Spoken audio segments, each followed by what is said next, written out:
This makes me nuts. Right here, know your numbers. Not just like, oh, I sold 8 houses this year. I will talk to every one of my potential clients and I'll ask them that question. So what do your numbers look like? Now, I used to do it on the phone. Now I have video conferencing. So I can look them in the eye and I can see them. So what do your numbers look like? And you just see the hell are we talking about? Like what numbers? Where do you stand year to date versus your goals? Where do we stand? What's your GCI? And where do we stand year to date? To me, that's the simplest business question in the world. Either I am above and running above my goal, I'm behind my goal, I have too many listings, not enough listings. There has to be some accountability of your business to know where you stand. I cannot help people 3x your sales until we know what your sales really are. So it's not just goal planning, it's knowing your numbers. You should at least know, mapping out what your goal is for the year, divide by 12, and every week enter, I had a closing. I have a closing in 2 weeks. And you put the numbers in, and I've got spreadsheets for this. I'll be happy to share them with you if you want them. It's not fancy. But I should know where I stand to this day. Am I behind or above? Because guess what? If you're behind, we have one plan to get you ahead. If you're ahead, we now need to capitalize on that and figure out how to get you more and figure out next year's planning session. It's a business. Unfortunately, when we were in real estate school, they never taught us that. They just taught us how to, sell homes or show homes. Knowing your numbers. Now, I want you to think about knowing your numbers differently. This was me, because my mind was a little bit different when I prospected.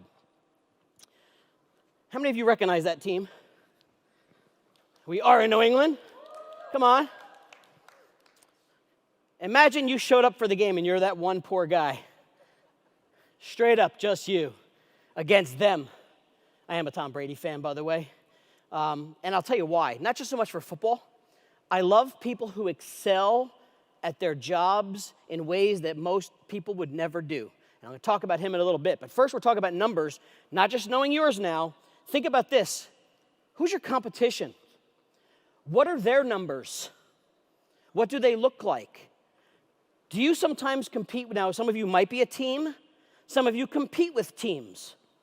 Is that true? So if you compete with a team, that's a realistic photo right there. You up against 8 or 10 people. Because a team is consistent of people who are all filling in the gaps of other people's strengths. I wouldn't feel so comfortable if I was that guy. If I came to that game unprepared, didn't know my numbers, don't know my competition, I always wanted to know. In my farm area, here's what I knew. And you should too. Or at least in the town you're serving. Who owns most of those listings, meaning which agent has the domination. So I know who I'm competing with. That's why. What other agencies are in there? And to me, I look for 2 things. Does someone own it, or is it scattered all over? And there could be 20 agents have 20 listings. That's still okay. I know no one has any domination in there, which means it's a good opportunity. If someone has domination and owns 40% of the listings in my market, that's okay. I'm okay with that. I just need to learn how I'm going to compete with you. Think about that. When Tom Brady is going to play the Bears, he sits around all week thinking about, how am I going to compete with them?